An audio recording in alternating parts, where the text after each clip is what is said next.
What's going on, guys? It's the WWE fan guy coming at you with another video today. Today we're gonna be talking about the Michael Myers franchise. Since we're only like a few months away from getting the new Halloween movie that coming out October 19th. So far the title is Halloween 2018.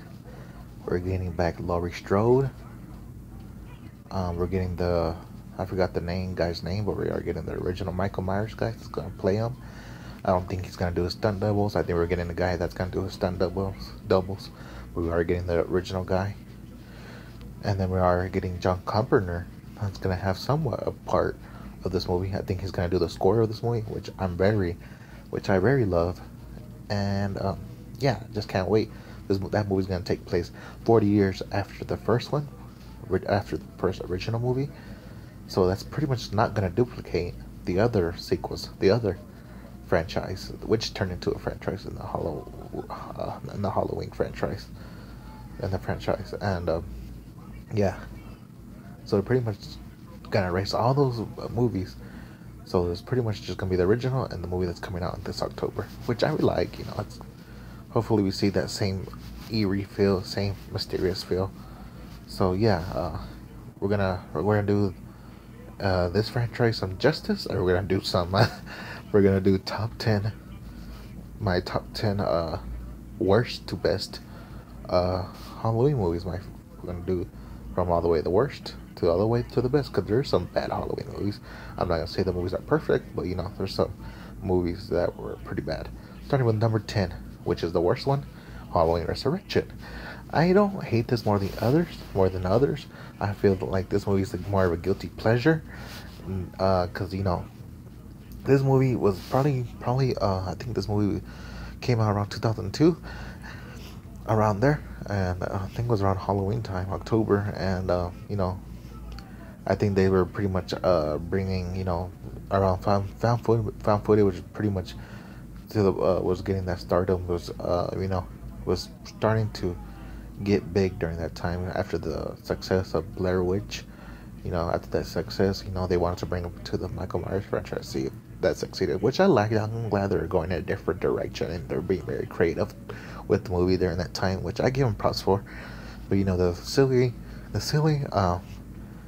cast, like Busta Rhymes and all that, him being like a ninja fighting Michael Myers was very silly. Really took away the scary feel into it, and yeah, I just thought they could have, made a better movie, and I just thought it was very silly. But, this is a movie that I'll be revisit sometimes just to laugh how dumb it is. And, yeah, but it is the worst one, Of course, it's not the best, but, Halloween Resurrection is the worst one. So, yeah, that's number 10. Number 9 is Halloween 2. Halloween 2 is the Rob Zombie 2009 film. And, yeah. I thought the movie itself was okay. There was a lot of blood and gore, which I loved. I don't really I like Rob Zombie, but there's some films that I like and there's some films I don't. I feel like there's always the stereotypical, I'm not gonna say, stereotypical, beat down, trashy, people, family, which plays, always cussing and all that. It has that type of feel. But, especially like the very first one he made, the remake of it had that feel, obviously. This one took another level, I guess. I liked it, some parts of it. But then again, it really went downhill after, the horrors and him talking, Michael Myers talking, the overacting, just it went over the top at times, which it shouldn't. Just stay to the original, and stay to the eerie Halloween Michael Myers atmosphere. But it went to another level, which didn't work out. And yeah, I thought the movie could have been better, honestly. So yeah, that's number 9 for me. And then number 8. Number 8 is Halloween 5. Halloween 6. Halloween 6, The Curse of Michael Myers. And I thought this movie was okay. was okay, and I thought this movie had a lot of potential of being good, with Dr. Loomis in the helm. Shortly, he died after this movie. Samuel Loomis. Um, he's a very great. He was a great cast towards us. God rest his soul. But yeah, Dr. Loomis died after this movie was shot, and yeah, I just thought, you know, um, it was okay during the time when they made this movie. I revisit this movie because it felt like a more of a movie that you probably watch on TV more than you watch on a theaters, because it had that kind of feel to it. So just thought the movie was okay. The storyline was a little lack. The casting was okay. It's a lot of young people. I think they pretty much killed the girl from Halloween 4 and Halloween 5. Remember that little young girl, the one, I think her name was Danielle Harris. I think that was her name. They killed her off pretty much. And yeah, I think they killed her off in the very first beginning of this movie. And I thought, the movie was okay. And yeah, I just thought it could have been better. And but yeah, that's number 8 for me. And then number 7 is Halloween 5, The Revenge of Michael Myers. Halloween 5, The Revenge of Michael Myers um was when I think it was a little after where they thought she was crazy, and they thought that Danielle Harris character was they put her like in a little institution because she was pretty much traumatized towards you know towards the towards the last movie they made with her. Um, yeah, but pretty much Michael Myers is terrorizing her. I think she killed her sister. So yeah, I thought it was okay. I thought there was too much depressing scenes in the movie, and I just thought it could have been better, honestly. So yeah, I just find it very boring. The mask during 4 and 5 were very horrible, honestly. Um, I think they could have picked a better mask. The shape was always the best one, which is the original one. So yeah, that's I just find it not the best one. So yeah, number and the next one is 10 years ago he Halloween 4, The Return of Michael Myers, which is and still beginning of haunting pretty much Laurie Strode, which is Danielle Harris. I think it's her niece. Um, um, it was a very interesting movie. I liked it a lot, honestly. It had a different concept. They hadn't had Laurie Strode come back. You know, they pretty much they pretty much had to bring Halloween. They pretty much had to bring Michael Myers back because Halloween 3 that had nothing to do with Michael Myers, and yeah, they brought him back. They're like, what, bring Michael Myers back due to Halloween 3 not making a lot of money because they didn't have Michael Myers in the movie. So yeah, they brought him back in Halloween 4, and go after his Laurie Strode's niece, and yeah, I thought the movie was pretty good. They had a lot of kills during this movie. I like how it stays with the storyline because it shows Michael Myers still burnt from Halloween 2. And yeah, I thought it was a great movie. So yeah, it's one of the best ones. I still revisit it at times when Halloween comes around and all. So yeah, and then the next one we got um is Halloween 3, Season of the Witch.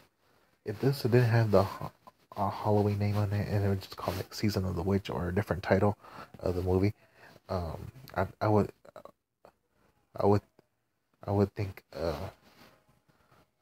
the movie itself would be good without the Halloween uh name on it, because they didn't really have to put the Halloween 3 Season of Witch. They didn't put Halloween 3, and it was just a different title of the movie. I think it would have had a lot of success because it was a unique, creative movie. It's still a good movie to watch on Halloween, honestly. Like I said, I don't hate it a lot because I still revisit it because for its weird for its weird for its weird creative ways, but but I thought the concept of this movie was very good. Them watching TV and them getting killed from watching that TV program. I thought the whole story itself was good. So yeah, but like I said, it didn't have the name on it. Like people won't bash it because it didn't have Michael Myers in it, which was very sad. Was very unfortunate actually. So yeah, I thought the movie itself was good though. I thought it had a lot of creative things. It shouldn't be bashed. You know, if it would have been bashed, if they made a different title. Shouldn't have just brought the Halloween franchise. Pretty much like a cash grab, pretty much. They made some money off of it. Even though it didn't do good in the box office, it was just horrible. Which is why they made Halloween 4 to bring Michael Myers back. But yeah, I thought Halloween 3 was season one, which was okay. It's a good movie to watch during Halloween. It's a little weird, but I like weird movies. So yeah, Halloween 3 is very underrated in my opinion. So yeah, that's Halloween 3 Season of the Witch. And then next we got is Halloween H20, which takes place I think like 20 years after the second one where um, Laurie Strode is in the hospital. I think she's like a professor in this movie. She lives in a like in a dorm. She lives like no, she lives like in a university, and she has her son that goes to that school. And yeah, she's like a teacher there or a professor. And then Michael Myers like comes back, and she pretty much is on on guard, and she's pretty much like paranoid. She's still traumatized after 20 something years. So yeah, this movie came out like around I think this movie came out around 1999. It has LL Cool J and Jamie Lee Curtis, and I forgot that her son's name, but I've seen him in a lot of movies like this, The Faculty and all that, and 30 Days of Night and all that, or something like that. I think it was some vampire movie, but yeah, he pretty much comes back and raises hell on that campus and tries to kill Laurie Strode, and yeah, I thought the movie was okay. It was a little boring at times, but the payoff was very well because the last 20 minutes were very intense. Laurie Strode and Michael Myers going at it. A lot of people will be satisfied with the ending, but I'm glad they made sequel because she killed the wrong guy. She killed the wrong guy, and then she chops off Michael Myers' head, and yeah, but it was unfortunately with the wrong guy, but I thought the movie was good, and the last 20 minutes saved the movie actually, which one of the best horror scene, one of the best horror parts of her chopping off his head. That was just a such a awesome twist. The music and all that. It was awesome. So yeah, Halloween H20 is one of the best, if not underrated, in my opinion. So yeah, and then we got Halloween 2, which is I think it's a 1982 film. I'm not sure. But it has Jamie Lee Curtis, Donna Pleasence, the one that plays Dr. Loomis. And then this takes place when she was in the hospital, I think, or something like that. Takes place right after the sequel, which is the original movie of Halloween. So yeah, and that's why people love it, because it's a direct sequel towards the first one. I thought this movie was good. It pretty much pays off from the first one, like the atmosphere and all that, and it had a lot of intense parts. The killings were pretty good. Michael doing his thing. This movie pretty much showed that he's immortal and he can't be killed. They shot him in the freaking eyes like 3 or 4 times, and he still can't die. And they burned him alive. And then it's just the sequel show why that he survives, because he's all burned up and all. They pretty much should have just finished him off, but they didn't. And this movie showed that you can't kill the boogeyman. You know what I mean? And I thought this movie was very good. I like how it was well shot, and it was just a good movie itself. And yeah, that's number two for me. And it's one of the best films of all time. A good direct sequel to the best original movie, which goes to my last but not least, Halloween, the original one. It was such a good movie. This movie is such a good, um, taking place, Haddonfield and going after his sister Laurie Strode and I had that eerie, had that creepiness, had that mysterious factor towards it, which kept Michael Myers, which pretty much put Michael Myers, his name everywhere, made him big, and just that mysteriousness from Michael Myers in this movie was very creepy itself, because you don't know what's his backstory, which they ruin in the remake, they show all his backstory. This one they don't. They keep him mysterious. They keep him creepy. They keep him fresh. You know what I mean? And that's what I like about this movie. That's why it's the best horror movie of all time, in my opinion. Halloween. The very original one. So yeah, um, yeah. That's why they always say remakes never do good. And I'm starting to believe them because this is the best. This is the original and always will be the best until we see the new one, of course. But yeah, guys, these are my uh, top 10 rankings for the Halloween franchise. And this is the best one in my opinion. The Halloween, very original one. Let me know what your list is in the comment section. And let me know what your favorite Halloween movie is. And yeah, guys, thanks again. Don't forget to like, comment, and subscribe if you're new to my channel. And yeah, guys, thanks again. And I'll see you in the next video, guys. Thanks again. Bye.